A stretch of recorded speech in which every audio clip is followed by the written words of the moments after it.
দর্শক, যদি আমি আপনাদের বলি যে পৃথিবী ধ্বংসের দিন বা ডুমসডের প্রস্তুতি শুরু হয়ে গেছে, তাহলে কি আপনারা বিশ্বাস করবেন? হয়তো করবেন না। কিন্তু আজ আমি আপনাদের এমন একটা খবর শোনাবো যা শোনার পর আপনাদের পায়ের তলা থেকে মাটি সরে যাবে। একদিকে আমেরিকা যখন তেহরান আর চাবাহারে বৃষ্টির মতো মিসাইল ফেলছে, ঠিক তখনই ভ্লাদিমির পুতিন অত্যন্ত গোপনে এমন একটা দাবার চাল চেলেছেন যা পুরো পশ্চিমা বিশ্বকে কাঁপিয়ে দিয়েছে। পুতিন তার নিউক্লিয়ার যুদ্ধের স্পেশাল ডুমসডে এয়ারক্রাফট, যেটা মূলত পারমাণবিক ধ্বংসলীলার সময় আকাশ থেকে সরকার চালানোর জন্য বানানো হয়েছিল, সেটা হঠাৎ করে ইরানে পাঠিয়ে দিয়েছেন। কেন? পুতিন কি এমন কিছু জানেন যা আমরা জানি না? ইসরায়েল কি তবে ইরানের উপর এমন কোনো ভয়ানক হামলার ছক কষছে যার জন্য ইরানের সুপ্রিম লিডারকে মাটিতে রাখা আর নিরাপদ নয়? আর এর মাঝেই ডোনাল্ড ট্রাম্প হরমুজ প্রণালী নিয়ে এমন এক আজব আজগুবি গল্প ফেঁদেছেন যা শুনলে আপনি বুঝতে পারবেন যে আমেরিকা আসলে ভিতরে ভিতরে কতটা মরিয়া হয়ে উঠেছে। আগামী 10-12 মিনিট তাই একটু স্ক্রিনে চোখ রাখবেন। চলুন শুরু করা যাক। দর্শক, একটা বিষয় খুব মন দিয়ে বোঝার চেষ্টা করুন। মধ্যপ্রাচ্যের এমন উত্তপ্ত পরিস্থিতির মাঝেই রাশিয়ার প্রেসিডেন্ট ভ্লাদিমির পুতিন যে গুরুত্বপূর্ণ পদক্ষেপটি নিয়েছেন তা পুরো যুদ্ধের সমীকরণটাই বদলে দিতে পারে। পুতিন তার ডুমসডে এয়ারক্রাফট, এটা এমন একটা স্পেশাল বিমান যেটা রাশিয়া মূলত নিউক্লিয়ার যুদ্ধের জন্য তৈরি করেছিল, সেই বিমানটা তিনি পাঠিয়ে দিয়েছেন ইরানে। হ্যাঁ, একদম তাজা খবর। আপনারা হয়তো অনেকেই জানেন, আমি আগেও বেশ কয়েকবার ডুমসডে নিয়ে কথা বলেছি। ডুমসডে কথাটার মানে হলো পৃথিবী ধ্বংসের দিন। এখন ধর্মীয় দিক থেকে পৃথিবী কবে ধ্বংস হবে সেটা হয়তো আমরা জানি না, কিন্তু মানুষ হিসাবে আমরা ধরে নিই যেদিন পারমাণবিক অস্ত্রগুলো একেবারে খোলাখুলি ব্যবহার হওয়া শুরু হবে, সেই দিনটাই হবে ডুমসডে বা পৃথিবী ধ্বংসের দিন। আর ঠিক এমন একটা দিনের কথা মাথায় রেখেই রাশিয়া একটা স্পেশাল বিমান তৈরি করেছিল যার নাম TU-214। এটা কোনো সাধারণ বিমান নয়, এটা একটা আস্ত উড়ন্ত কমান্ড সেন্টার। রাশিয়া এটা বানিয়েছিল এই ভেবে যে ধরুন কোনোদিন আমেরিকা রাশিয়ার উপর বড় সড়ো একটা নিউক্লিয়ার হামলা চালালো, মস্কো পুরোপুরি ধ্বংস হয়ে গেল, বাকি শহরগুলোও শেষ, এমনকি ইউকে, আমেরিকা আর ফ্রান্স একজোট হয়ে রাশিয়ার উপর নিউক্লিয়ার মিসাইল ফেলছে। সেই মুহূর্তে যদি ভ্লাদিমির পুতিন বেঁচে যান, তাহলে তিনি তো মাটিতে দাঁড়িয়ে সরকার চালাতে পারবেন না। তখন এই বিমানে বসেই তিনি বেঁচে থাকা রাশিয়ান সরকার বা সেনাদের নির্দেশ দেবেন যে এরপর কী করতে হবে। মানে এই বিমানে বসে একটা আস্ত সরকার চালানো যায়। আর এই ডুমসডে এয়ারক্রাফটটাকেই রাশিয়া হঠাৎ করে ইরানে পাঠিয়ে দিয়েছে। দর্শক, এই ঘটনাটা অনেক বড় কিছুর ইঙ্গিত দিচ্ছে। রাশিয়া আসলে কি মনে করছে যে আগামী দিনে কি হতে চলেছে? দেখুন, আমি এটা বলছি না যে আমেরিকা এখনই ইরানের উপরে নিউক্লিয়ার বোমা ফেলে দেবে, কিন্তু রাশিয়া হয়তো মনে করছে যে আমেরিকা এবার এমন লেভেলের বোমা বর্ষণ শুরু করবে যে ইরানের শীর্ষ নেতাদের বাঁচিয়ে রাখার জন্য তাদেরকে এই বিমানে বসিয়ে রাখা ছাড়া এর থেকে সুরক্ষিত কোনো উপায় নেই। এখানে আপনারা স্ক্রিনে দেখতে পাচ্ছেন বিভিন্ন সংবাদ মাধ্যমে খবর বেরিয়েছে কেন রাশিয়া, আমেরিকা, ইরান এই সংঘাতের মাঝে তাদের ডুমসডে প্লেন ইরানে পাঠালো। এখানে স্পষ্টভাবে লেখা আছে এই প্লেনটাকে এমনভাবে ডিজাইন করা হয়েছে যাতে যে কোনো ভয়ঙ্কর ক্রাইসিস বা সংকটের সময় শীর্ষ নেতারা বিমানে বসেই সরকার চালাতে পারেন। এখন আপনারাই একটু লজিক্যালি ভাবুন, চিন্তা করুন, সেটা কেমন ক্রাইসিস হতে পারে যেখানে নেতাদের মাটিতে পা রাখা যাবে না, সারাক্ষণ আকাশেই থাকতে হবে। নিশ্চয়ই দেশের উপর চরম পর্যায়ের কোনো বড় হামলা হলেই এমনটা করতে হবে।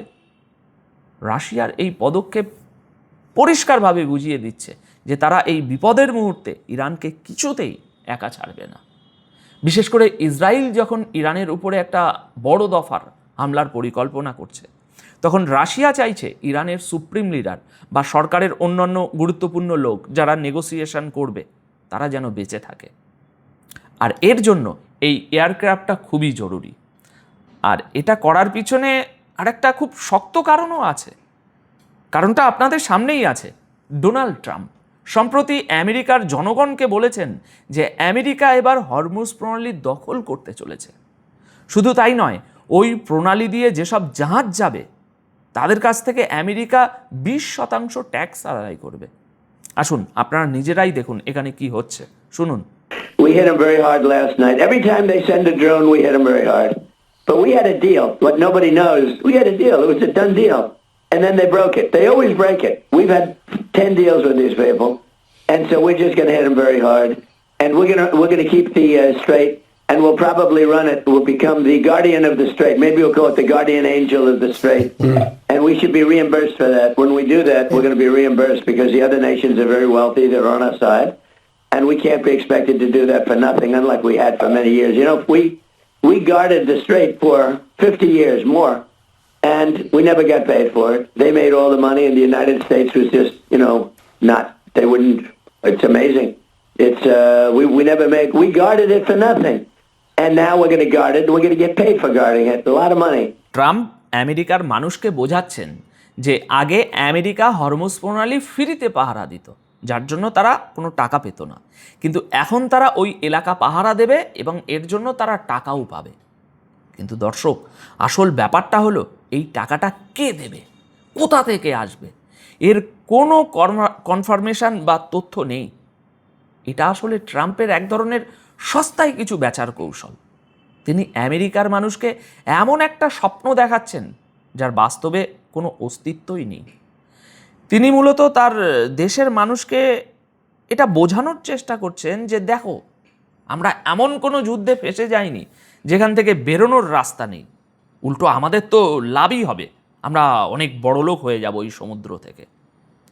আসলে যদি এখন ইরানের উপর বড় কোনো হামলা করতে হয়, তবে আমেরিকার আর্মিকেও সেখানে নামতে হতে পারে।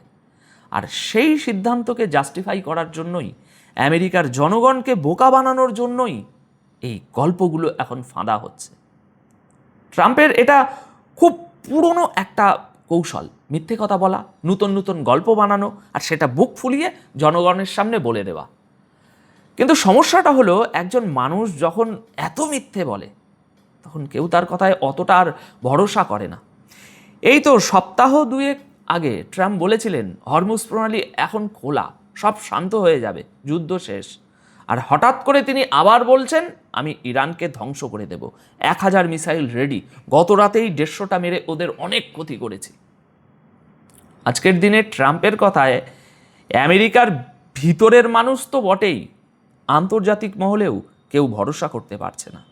আমি গতকাল আপনাদের বলেছিলাম যে বিশ্বের শেয়ার বাজার এই ঘটনায় কিভাবে রিয়্যাক্ট করে সেটা দেখতে হবে, খুব গুরুত্বপূর্ণ জিনিস। আমরা দেখলাম সাউথ কোরিয়ার স্টক মার্কেট প্রায় 8 থেকে 9% পড়ে গেছে। ভারতের শেয়ার বাজারেও বেশ অনেকটা ক্ষতির মুখে পড়েছে। এখন আমরা এমন একটা পর্যায়ে চলে এসেছি যেখানে ট্রাম্প আসলে কি বলতে চাইছেন, তার কথার মূল উদ্দেশ্যটা কি, সেটা কেউই বুঝতে পারছে না। তবে একটা বিষয় মোটামুটি পরিষ্কার দেখা যাচ্ছে যে নেতানিয়াহু ইরানের উপর একটা বড় হামলার পরিকল্পনা করছেন। আর সেই হামলার সময় ইরানের লিডারশিপ বা নেতৃত্ব যেন শেষ না হয়ে যায়, তারা যেন বেঁচে থাকে, রাশিয়া এখন সেটাই নিশ্চিত করতে চাইছে। এখন আপনাদের মনে প্রশ্ন আসতে পারে, রাশিয়া কি তাহলে নিজেদের সেনা পাঠাবে, এয়ার ডিফেন্স সিস্টেম পাঠাবে? দেখুন দর্শক, আমার মনে হয় এর সম্ভাবনা খুব কম। হ্যাঁ, যদি আমেরিকার মিলিটারি সরাসরি ইরানের মাটিতে ল্যান্ড করে তবে হিসেব পাল্টাতে পারে। তা না হলে রাশিয়া আজ ইউক্রেন যুদ্ধে এতটাই আটকে আছে যে তারা তাদের রিসোর্স বা সেনা ইরানে পাঠাতে পারবে বলে অন্ততপক্ষে আমার মনে হয় না। আর্মেনিয়া আর আজারবাইজানের যুদ্ধের দিকেই তাকান না, সবাই ভেবেছিল রাশিয়া আর্মেনিয়াকে বাঁচাতে আসবে, কিন্তু রাশিয়া কিছু করেনি। আর্মেনিয়া এই এতটাই হতাশ হয়েছিল যে তারা রাশিয়ার সাথে প্রতিরক্ষা চুক্তিটাই বাতিল করে দেওয়ার কথা ভাবছিল। তাই আমার মনে হয় এই ডুমসডে এয়ারক্রাফট পাঠানোটা মূলত ইরানের লিডারশিপকে বাঁচিয়ে রাখার জন্য একটা রাশিয়ার চেষ্টা। আমি নিশ্চিত আগামী দিনে এই বিষয় নিয়ে আরও অনেক গুরুত্বপূর্ণ তথ্য সামনে আসবে। আমি আপনাদের সব জানাবো এই বিষয়ে। আপাতত এই ভিডিও এখানেই শেষ করব। সবাই খুব ভালো থাকবেন, সুস্থ থাকবেন। ধন্যবাদ আপনাদের সকলকে।